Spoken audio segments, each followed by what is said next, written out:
setelah mendengar cerita Ibu Putri, apakah saat itu juga terdakwa langsung berpikir untuk minta bantuan atau minta penjelasan ke salah satu ajudan? Saya minta pertanggungjawaban ajudan dulu, karena saya harus menanyakan dulu kejadian itu ke mereka. Tadi saudara terdakwa mengatakan di sidang ini bahwa menanyakan kepada RR untuk membackup, apa betul demikian ya? Betul. Terus kemudian kalau Joshua melawan, benar terdakwa mengatakan apakah terdakwa Ricky siap menembak? Betul. Terhadap RR juga benar terdakwa menyatakan siap menembak?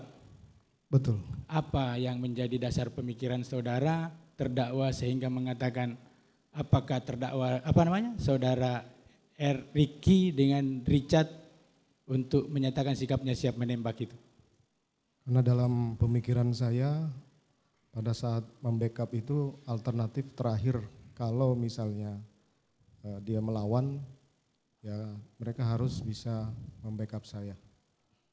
Apa alasan saudara kenapa harus meminta di backup oleh RR ataupun Ricky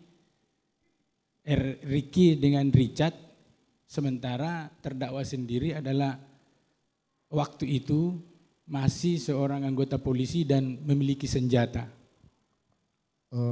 Salah satu fungsi dan tugasnya ajudan serta anggota yang mengikut saya adalah membackup saya apabila ada yang saya butuhkan terkait dengan kejadian ini. Oh, hanya seperti itu.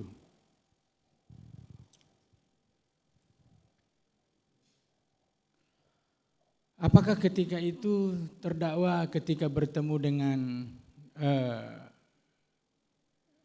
Richard Eliezer menanyakan kepada Richard bahwa setelah menanyakan peristiwa Magelang, terdakwa mengatakan saya sudah mendengar cerita dari Ricky dengan Kuat Ma'ruf. Apa betul demikian?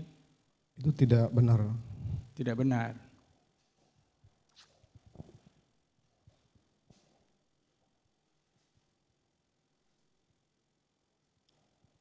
Tadi saudara terdakwa menjelaskan, mengatakan bahwa menceritakan skenario di Duren 3.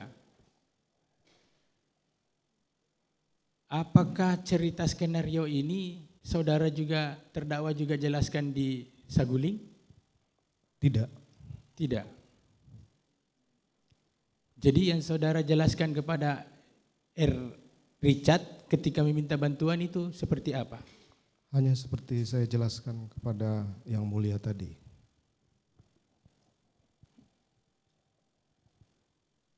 Terkait dengan permintaan bantuan itu, atau misalnya minta pernyataan sikapnya si Richard Eliezer, apakah ketika waktu itu menyampaikan itu saudara sadar dengan perkataan sanggup enggak kamu menembak Joshua? Saya tidak menyampaikan seperti itu. Saya sampaikan tadi yang saya sampaikan kepada Yang Mulia. Kalau si Richard Eliezer Budihan Lumiu? Sama tadi yang saya sudah sampaikan ke Yang Mulia.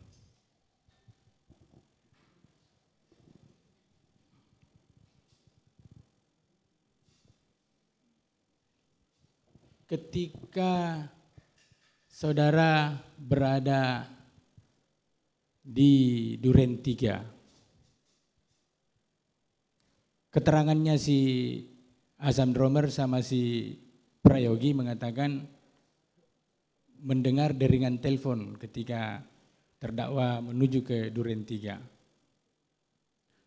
Apakah deringan telepon itu deringan telepon dari istri terdakwa? Tadi saya sudah jawab pertanyaan Yang Mulia, bukan. Bukan. Pada saat terdakwa sampai di Duren 3 dan terdakwa turun dari mobil. Terus senjata atau pistol jatuh. Itu pistol yang jatuh itu warnanya apa?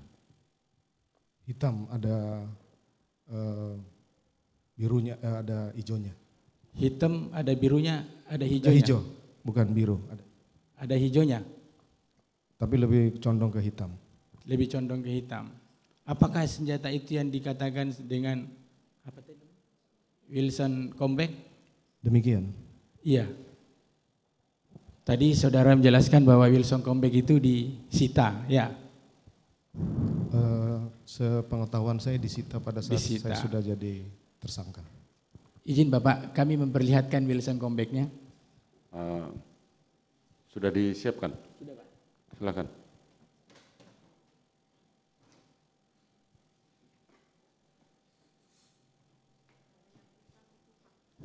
Tadi saudara menjelaskan warna hitam. Apakah ini yang dikatakan Wilson Combat itu?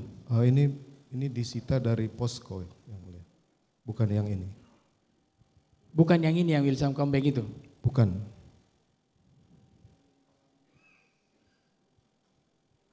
Karena yang disita dari tidak ada.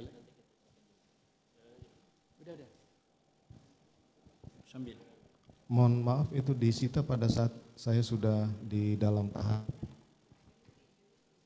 Silakan lanjutkan yang lain dulu sambil mencari. Ketika terdakwa masuk ke dalam rumah, terus seperti yang cerita terdakwa tadi jelaskan sama ketua majelis, menembak si Richard Eliezer, menembak, terus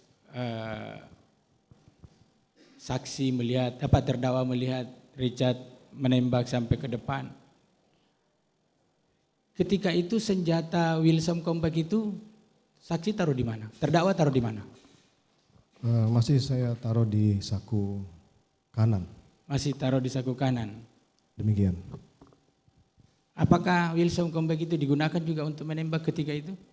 Tidak saya gunakan. Tidak. Menurut keterangan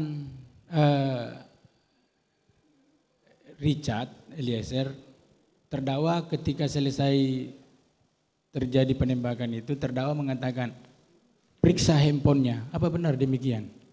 Saya tidak pernah menyampaikan hal seperti itu.